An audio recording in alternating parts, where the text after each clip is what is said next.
በእርግጥ የተጋባን ቀን ቤተሰቦቿ ከልክ ያለፈ ደስታ ሲያሳዩ መጠርጠር ነበረብኝ። ማንም ቤተሰብ ልጁ ስታገባለት ይደሰታል። የእነርሱ ግን ልዩ ነበር። እናትየውማ እግራቸው ላይ ስፕሪንግ አለ እንዴ እስክል ድረስ እየዘለሉ ሰማዩን ሊነኩት ምንም አልቀራቸውም ነበር። በአጠቃላይ ሁኔታቸው እንኳን ወሰደልን አይነት ነበር።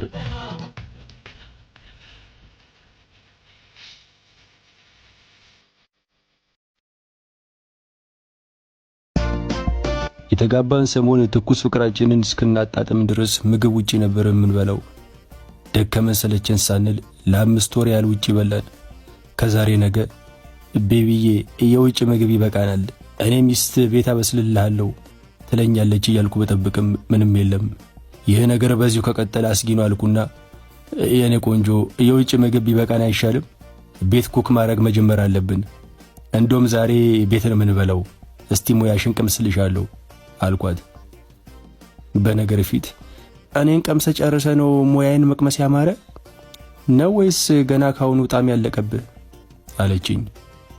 ዝም በይ እስቲ ነገረኛ አልኳትና ሶፋ ላይ የነበረውን ትራስ ወርውሬባት ፓስታ ሰሪልኝ እስቲ ዛሬ በጣም አምሮኛል አልኳት። ውይ አንተ ደግሞ ካልጠፋ ምግብ ፓስታ ያምራል። እኔ ደግሞ ሙያዬን የሚፈትን ነገር የምትለኝ መስሉኝ። ለማንኛውም በ5 ደቂቃ ውስጥ ነው ማደርሰው መጣሁ ብላ ተነሳችና ወደ ኪችን ገባች።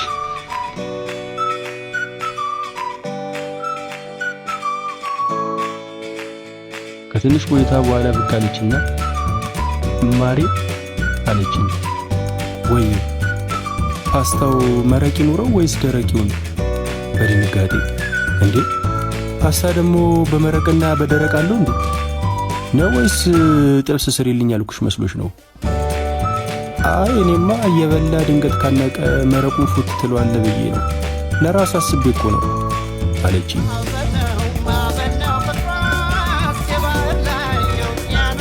የሆነ ቀን ደግሞ እንጀራ ልትጋገር ምጣድ ለኩሳ ቤብ አለችኝ። ወይ እንጀራ የሚጋገረው ክሎኮይዝ ነው ወይስ አንቲ ክሎኮይዝ ማለት አልኳት ግራ ገብቶኝ። ወደ ቀኝ ነው ወደ ግራ የሚጋግረው ማለት እኮ ነው። ምን ነው ግራ ገባ? በንዴት ከፈለግሽ ትሪያንግልም አድርገሽ ጋግሪ። ፊቷ ላይ ፈገግታ እየታየ እሱማ የኢሉሚናቲ ምልክት እኮ ነው አለችኝ። ከአንቺ ኢሉሚናቲዎች በስንት ጣዕማቸው አልኩ በልቤ። እኔም አርመኝ ከዕለታት አንድ ሁለት ደግሞ ገንፎ ሰሪልኝ ብያት እናቴ እንዴት ያለች ባለሙያ መሰለች፣ ቆይ እሷን ጥያቄ እሰራልሃለሁ አለችና እናትየው ጋር ደውላ ላውር ላይ ያረገችው። ስልኩ ተነሳ። ማሚዬ እንዴት ነሽ? ደህና ነኝ ሊልዬ፣ እንዴት ነሽ? እንዴት ነው ትዳር? ቆንጆ ነው ማሚዬ። እኔ መልሽ ማም ገንፎ ልሰራ ብዬ እኮ ትንሽ ግራ ገባኝ። የፈላ ውሃ ውስጥ መጀመሪያ በርበሬ ነስንሽ እላዩ ላይ የገንፎ ዱቄት በነፋ ችግር አለው እንዴ? እናትየው ቆጣ ብለው ወይ ሊሊ እንደው ስንት ጊዜ ነው የገንፎ አሰራር ማስተምርሽ? አሁንስ ሰለቸኝ አሉ። እኔም አይ እኚህማ ባለሙያ ደርባባ እናት ናቸው ብዬ ፈገግ አልኩ። ትንሽ ቆዩና ገንፎ ለመስራት ከሁሉም በፊት ሽንኩርት መላጥ ነው የሚቀድመው አላልኩሽም አሏት። ጨጓራዬ ሲላት ተሰማኝ።